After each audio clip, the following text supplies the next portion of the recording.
अस्सलाम वालेकुम नाज़रीन, मैं हूं मंजर अब्बास खान और आप देख रहे हैं हमारा YouTube channel to be Frank.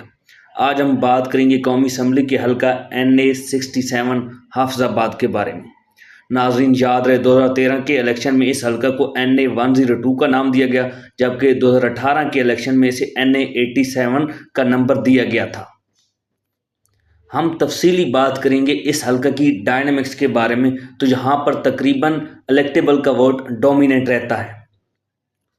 यहाँ पर 2018 के इलेक्शन से पहले पहले सिर्फ बिरादरी और नुमाइंदे के अपने वोट होते थे, जबकि पार्टी वोट ना होने के बराबर था। बात करें अगर नुमाइंदों की, तो यहाँ पर वोट सिर्फ दो ग्रुपों का है, जिनमें से एक ग्रुप तारड़ ग्रुप है जबकि दूसरा ग्रुप भट्टी ग्रुप है। तारड़ ग्रुप की नुमाइंदगी मोहतरमा सायरा अफजल तारड़ कर रही है। सायरा अफजल तारड़ साबिक सदर पाकिस्तान रफीक तारड़ की बहू हैं। याद रहे, तारड़ ग्रुप शुरू से ही मुस्लिम लीग नून का हिस्सा रहा है। नून लीग के शोला बयान तर्जुमान अता तारड़ भी सायरा अफजल के भतीजे हैं। तारड़ ग्रुप 1997 से ताहाल नून लीग में ही है और मुख्तलिफ अदवार में नून लीग के दौर हुकूमत में उन्होंने मुख्तलिफ वजारतों को इंजॉय भी किया है।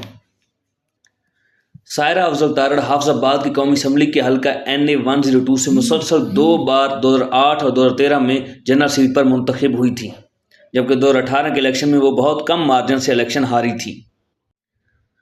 2013 में जब वो मुस्लिम लीग नून की टिकट पर मुंतखब हुई तो नवाज शरीफ ने उनको अपनी काबीना में शामिल किया और उन्हें सेहत का कलमदान सौंपा गया था। शाहिद खाकान अब्बासी की मुख्तसर दौरानिया की हुकूमत में भी उनको सेहत की वजारत दी गई थी। 2024 के इलेक्शन में सायरा अफजल तारड़ शेर के निशान पर कौमी असम्बली के हल्का NA-67 पर मैदान में होंगी। अब ये बात करें इस हल्का के दूसरे ग्रुप के बारे में, जिनकी सरबराही शौकत अली भट्टी कर रहे हैं, जो 9 मई के वाक़यात के बाद भी तहरीक इंसाफ में ताहाल मौजूद हैं। आइए बात करते हैं शौकत अली भट्टी के सियासी कैरियर के बारे में। शौकत अली भट्टी एक सियासी घराना से ताल्लुक़ रखते हैं। शौकत अली भट्टी के वालिद मेहदी हसन भट्टी भी हाफिज़ाबाद के इसी हल्का से काफ़ी बार इलेक्शन जीत चुके हैं। मेहदी हसन भट्टी हाफिज़ाबाद के इसी हल्के की सूबाई सीट पर मुसलसल 3 बार मुंतखब हुए, यानी कि 1985, 1988 और 1990 को मुंतखब हुए। वो 2002 में मुस्लिम लीग क्वाह की टिकट पर हाफिज़ाबाद के इसी कौमी असम्बली के हल्का पर मुंतखब हुए थे। शौकत अयार भट्टी, जो कि मेहदी हसन भट्टी के बेटे हैं, 2002 में सूबाई हल्का से मुंतखब हुए थे। 2008 में उन्होंने पहली बार NA-102 से कौमी असम्बली का इलेक्शन लड़ा और मुस्लिम लीग नून की सायरा अफजल से 14,000 के फ़र्क से हार गए थे। 2013 में शौकत अयार भट्टी ने आज़ाद उम्मीदवार के तौर पर किस्मत आजमाई की, लेकिन फिर भी नाकाम रहे। मुस्लिम लीग की सायरा अफजल तारड़ 26,000 के फ़र्क से जीत गई थी।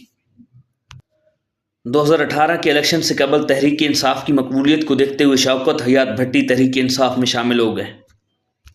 2018 में उन्होंने हाफिज़ाबाद के NA-87 से बल्ले के निशान पर 1,65,000, जबकि उनकी मद्दे मुकाबिल शेर के निशान पर सायरा अफजल तारड़ ने 1,57,000 वोट लिए।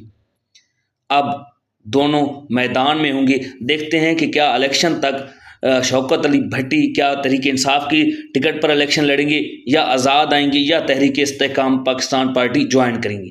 अगर वो आज़ाद आते हैं या इस्तेकाम पाकिस्तान पार्टी पर आते हैं तो उनके वोट बैंक को काफ़ी डेंट पड़ेगा, जिसका अल्टीमेटली फ़ायदा तारड़ ग्रुप की सायरा अफजल तारड़, जो कि मुस्लिम लीग नून से ताल्लुक़ रखती हैं, उनको होगा।